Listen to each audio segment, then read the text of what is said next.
School ସ୍ଥାପନର 10 ବର୍ଷ ପରେ ବି ରୋଷେଇ ଗୃହଟିଏ ନାହିଁ। ଡାଳ ଓ ପାଲ ଟାଣି ରୋଷେଇ କରାଯାଉଛି ପିଲାଙ୍କ ପାଇଁ ମଧ୍ୟାହ୍ନ ଭୋଜନ ଖାଦ୍ୟ। ସ୍କୁଲ ସ୍ଥାପନର 10 ବର୍ଷ ପରେ ବି ରୋଷେଇ ଗୃହର ଅଭାବ।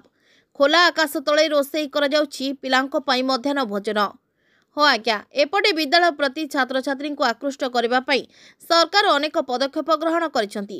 ମାଗଣା ପୋଷାକଠାରୁ ଆରମ୍ଭ କରି ବହି, ଖେଳ ଉପକରଣ ଓ ମଧ୍ୟାହ୍ନ ଭୋଜନରେ 6 ଦିନକୁ 6 ପ୍ରକାର ରନ୍ଧା ଖାଦ୍ୟର ବ୍ୟବସ୍ଥା କରିଛନ୍ତି।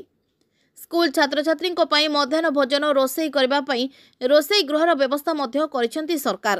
ହେଲେ ପରିତାପର ବିଷୟ ଯେ 12 ଅଗଷ୍ଟ 2015ରେ ସ୍ଥାପିତ ହୋଇଥିବା ସ୍କୁଲ ଆଜକୁ 10 ବର୍ଷ ବିତି ଯାଇଥିଲେ ସୁଦ୍ଧା ଆଜି ପର୍ଯ୍ୟନ୍ତ ଏହି ସ୍କୁଲରେ ନିଜସ୍ୱ ରୋଷେଇ ଗୃହଟିଏ ନିର୍ମାଣ ହୋଇପାରିନାହିଁ।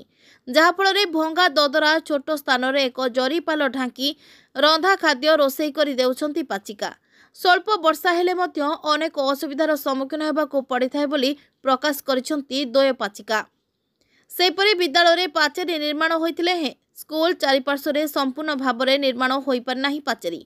ଉକ୍ତ ଫାଙ୍କା ରହିଥିବା ସ୍ଥାନରେ ପାଚେରୀ ଓ ସ୍କୁଲ ପାଚେରୀ ସମ୍ମୁଖରେ ଗେଟ୍ ସହ ରୋଷେଇ ଗୃହଟିଏ ଯୋଗାଇ ଦେବା ପାଇଁ ସ୍କୁଲ ପରିଚାଳନା କମିଟି ସଭାପତିଙ୍କ ସମେତ ଗ୍ରାମବାସୀ ଅନେକ ଥର ପଞ୍ଚାୟତ କର୍ତ୍ତୃପକ୍ଷଙ୍କୁ ଅବଗତ କରିଥିଲେ ମଧ୍ୟ କେହି କର୍ଣ୍ଣପାତ କରୁନଥିବା ଅଭିଯୋଗ ହେଉଛି।